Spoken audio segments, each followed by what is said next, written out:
Ever feel like you're running on a treadmill, going faster and faster, but getting nowhere? That was Maya's life. On the outside, she was the picture of success, a thriving startup, a beautiful apartment, a calendar packed with important meetings. She was living the dream, or so everyone thought.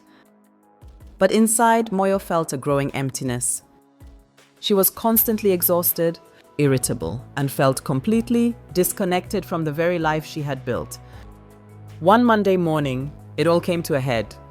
Moyo was in a high-stakes pitch meeting, one that could secure a huge investment for her company. She had practiced her presentation 100 times.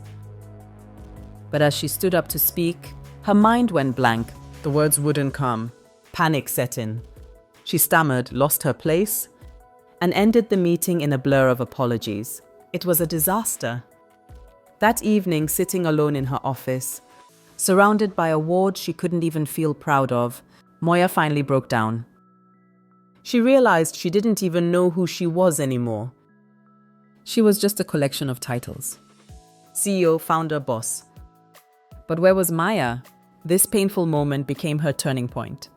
She decided to press pause, not on her company, but on the autopilot mode she'd been living in. She started small. Instead of scrolling through emails first thing in the morning, she would sit with a cup of tea and just be. She started asking herself simple questions. What do I actually want to do today? What am I feeling right now? She started a journal, not to track tasks, but to track her feelings, her fears, and her dreams, the ones she'd buried under a mountain of to-do lists. Slowly, things began to shift. Maya noticed that her constant anxiety was often triggered by her need to control everything. She learned that her irritability spiked when she hadn't taken any time for herself. This newfound self-awareness was like a compass. It didn't magically solve all her problems, but it gave her direction. She started delegating more at work, trusting her team. This not only freed up her time, but also empowered her employees, who came up with incredible new ideas. She rediscovered her love for painting, a hobby she'd abandoned years ago. Spending a few hours each week in front of a canvas, mixing colors, creating something just for herself, filled her with a joy she hadn't felt in years. It wasn't about being productive, it was about being present. She started taking walks in the park during her lunch break, noticing the seasons change, feeling the sun on her skin. These small acts of self-connection began to refill her empty cup. Her leadership style transformed. Instead of just giving orders, she started listening, really listening to her team. She became more empathetic, more patient.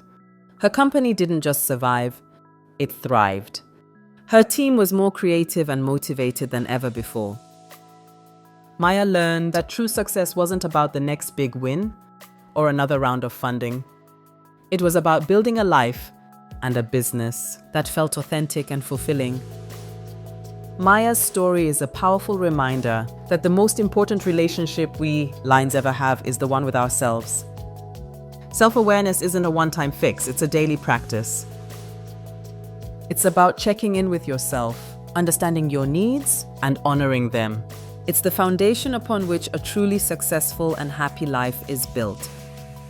So take a moment today. Ask yourself, how am I? The answer might just change your life.